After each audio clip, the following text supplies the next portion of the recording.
me présente, je m'appelle Romain Casalis, j'ai 46 ans, et comme Obélix, je suis tombé dedans quand j'étais petit.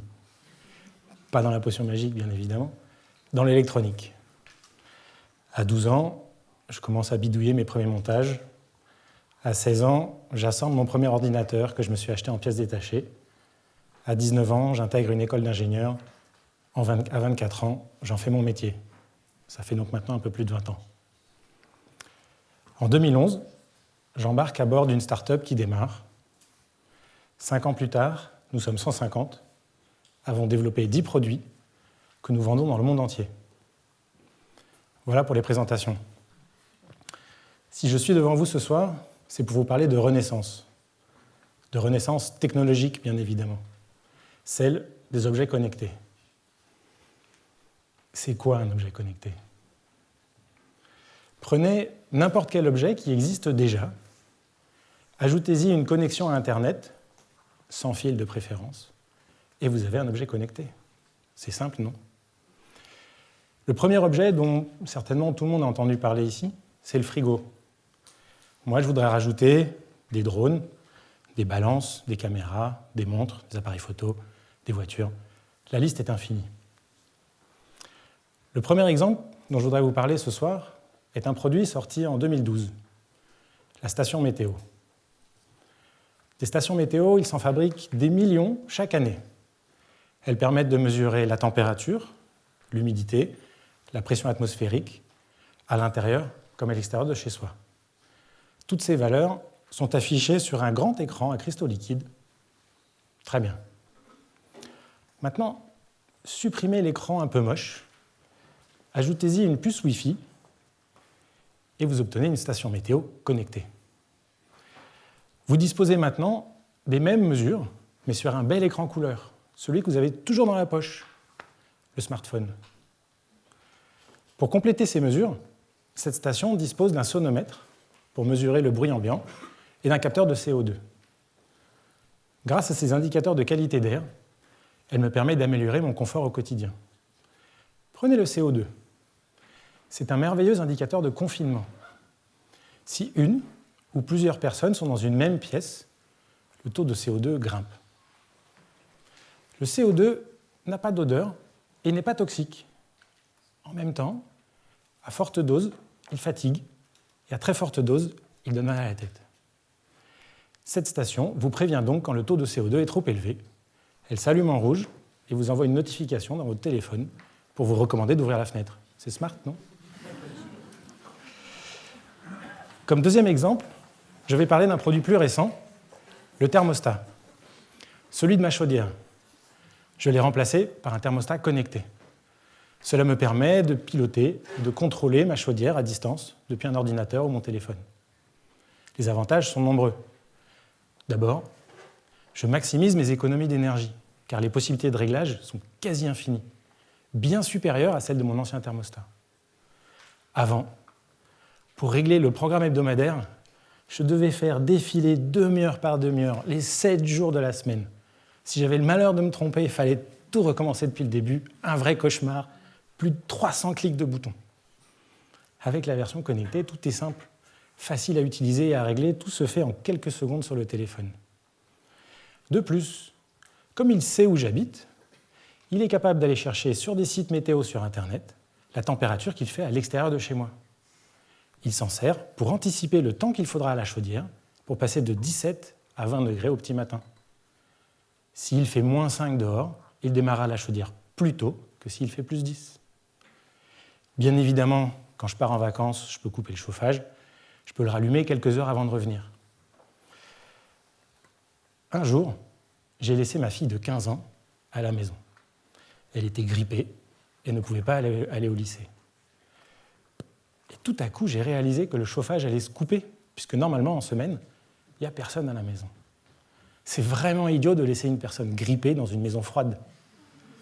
Eh bien, pas de problème. Depuis mon bureau, j'ai remis la consigne à 20 degrés pour toute la journée. Comme dernier exemple, je vais parler de produits que nous utilisons tous ici plusieurs fois par jour. Les interrupteurs et les prises. Alors, Malheureusement, ils ne sont pas encore disponibles, mais ils le seront dans moins d'1 an. Ces appareils, ces nouveaux appareils, ressembleront exactement au modèle que nous connaissons actuellement. Ils se brancheront avec 2 fils et ils seront interconnectés à Internet. Pareil, ils s'utiliseront de la même façon. Si j'appuie sur le bouton, évidemment, la lumière s'allume. Mais en plus, je pourrais les commander à distance. La prise, elle sera capable de mesurer la consommation de l'appareil qui est branché dessus. C'est idéal pour surveiller son frigidaire ou son congélateur. Elle sera en mesure de vous avertir quand celui-ci tombe en panne ou en cas de panne de courant. Pour les interrupteurs, vous n'avez jamais eu envie d'en déplacer un ou d'en rajouter un dans une pièce ? Eh bien, ce sera facile. La version à pile. Plus de fils. Vous n'aurez plus à faire courir les fils sur les plinthes, faire des saignées dans les murs. Vous les placerez où vous voulez. Et même sur un meuble, si ça vous chante. Il est repositionnable. Vous voulez déplacer le lit vers la droite ? Pas de problème, vous le prenez, il va suivre le lit. On pourra modifier son installation électrique sans l'intervention d'un électricien. Et pour finir, il existera des télécommandes spéciales qui permettront de jouer des scénarios préprogrammés. Par exemple, le dernier coucher dans la chambre des parents qui permet d'éteindre toutes les lumières. Le dernier parti à la porte d'entrée qui en plus ferme les volets. Ou bien la simulation de présence qui allumera, éteindra de manière aléatoire toutes les pièces dans votre maison quand vous êtes absent. Bref, voilà pour les intérêts et les avantages des objets connectés. Mais si vous avez suivi, c'est quoi au juste ? C'est la renaissance de la maison intelligente. Et il y en aura partout. D'ici 5 ans, il y en aura plusieurs dizaines dans toutes les maisons. Pourquoi ? Pour 3 raisons principales. La première, la disponibilité de la connexion Internet. Internet sans fil est partout. Faites l'exercice, sortez dans la rue, allumez votre téléphone, comptez le nombre de réseaux Wi-Fi que vous pouvez capter. C'est fascinant. J'ai fait l'exercice juste derrière la médiathèque, j'en capte 7. Deuxième raison, le prix. Voici un chip Wi-Fi. Bon alors, c'est vrai qu'en préparant cette présentation, je m'étais dit que j'allais montrer des choses, c'était plus vivant, que je n'allais pas utiliser le rétroprojecteur. Bon là, je ne peux pas m'en passer, je pense qu'au fond, personne ne voit rien. Donc voici la seule image que je souhaite vous montrer. Le chip Wi-Fi en grand. En 5 ans d'activité dans ce secteur, le prix de ces composants s'est divisé par 3. Ça veut dire que d'ajouter la fonction de connexion à Internet coûte de moins en moins cher. Et donc la différence de prix entre un appareil classique et un appareil connecté va complètement disparaître. Et pour la troisième raison, la facilité d'utilisation. Les interfaces utilisateurs sont de plus en plus intuitives. Il faut de moins en moins d'appui sur le bouton pour atteindre telle ou telle fonction. Mais une vraie révolution est en train d'arriver. L'intelligence artificielle. Elle fait son apparition et elle va bouleverser l'usage des objets connectés.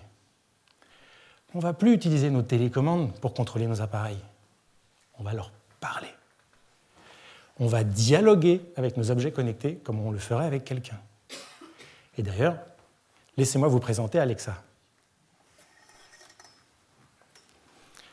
Elle est la création d'une société américaine et n'est pas disponible commercialement en France. Pourquoi ? Parce qu'aujourd'hui, elle ne comprend que l'anglais. Mais, rassurez-vous, elle est en train d'apprendre le français et elle ne va pas tarder à arriver. Une petite démonstration ?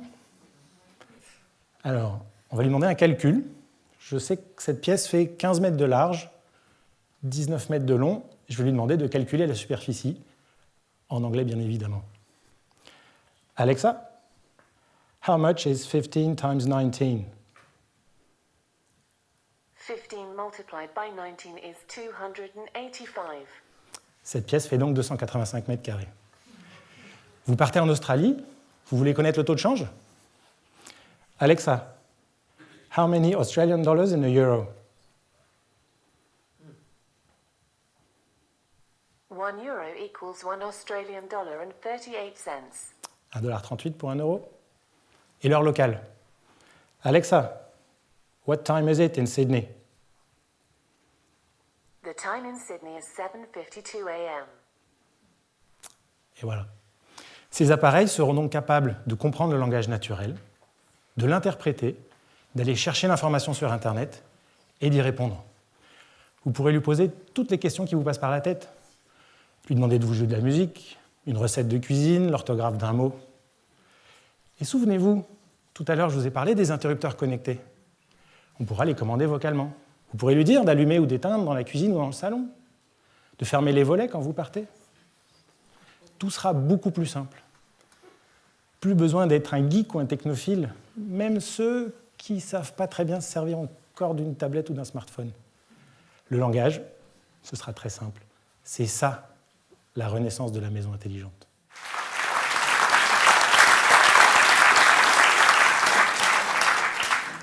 You can switch the light off.